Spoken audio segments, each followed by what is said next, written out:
Fighter remains the ultimate go-to choice for fighting game fans over the world.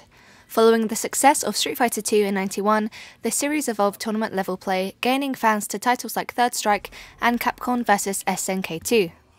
With this evolution brought greater technical mechanisms and therefore steeper learning curves, resulting in the alienation of the casual market in the process.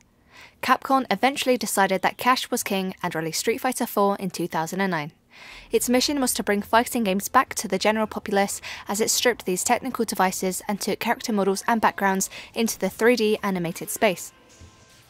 This was a very successful move overall, but divided attitudes in the fighting game community. This is where SF5 comes in.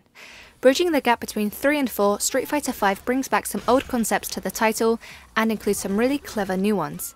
The Special and EX system has been simplified, chipping has been mostly scrapped, backdash invincibility is gone, focus attacks are also gone, combos are easier, teching is harder, and a priority system and stun meter akin to Third Strike are back. The most fundamental addition, and one that will set 5 apart, is the variable system. The clue to what the variable system offers is in the name. As to how the system works varies between characters. Resting slightly above the EX meter is the V-Gorge. Receiving hits fills the V-Gorge, and this includes when blocking and parrying. Each character has a V-Skill, an action initiated when pressing both medium attack buttons. The V-Skill, like SF4's Focus Attack, does not cost meter and can be used when parrying by some characters like Ryu and M. Bison.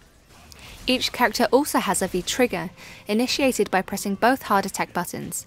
V-Trigger can result in a one-off move or timed ability. The last variable is the V-Reversal, which resembles Street Fighter Alpha's Alpha Counter, and is used by either pressing all punch or kick buttons while blocking to counter an attack and deplete a segment of the V-Gorge. Besides being somewhat of an uninspired pun to the fact SF5 has the Roman numeral V in the title, the variable system is actually an innovative idea that provokes new methods of approach and counteraction. Gone are the days of players complaining about skanky tactics like fireballs into uppercuts and various mix-ups. Characters are balanced enough to deal with fireballs in their own way and use their V-skills to provide what their core moves do not. It's the perfect evolution for the series, and we're extremely excited to see what the gameplay is like at its most competitive level.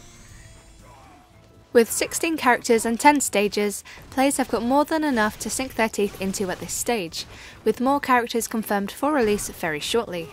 Speaking of the stages, some appear a little lackluster, and although beautifully detailed, the background frame rate seems to suffer as a result.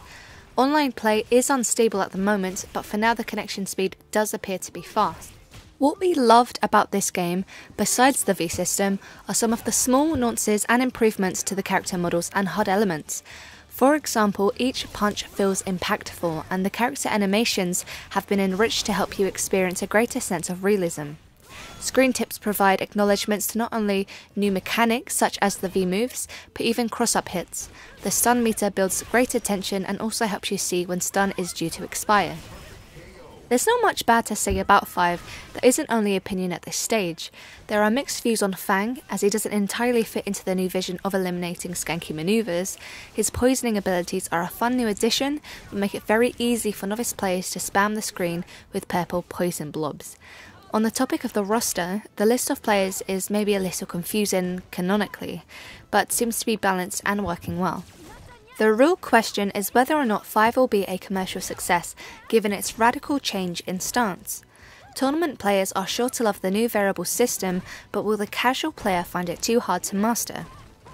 We predict that the style of play from 4 and its popularity is just enough to give the casual player what they need to enjoy 5. The V-skill, although completely unlike the focus attack, uses the same combination of buttons, but should at least retain the muscle memory of even the most casual SF4 players. Simplifying the controls and making combo linking easier allows players to focus on the new gameplay attributes without thinking too hard. We hope you've enjoyed this rundown of the latest Street Fighter game, and be sure to click on the upcoming link to see our mini documentary of the King of Third Strike tournament and subscribe to see more videos.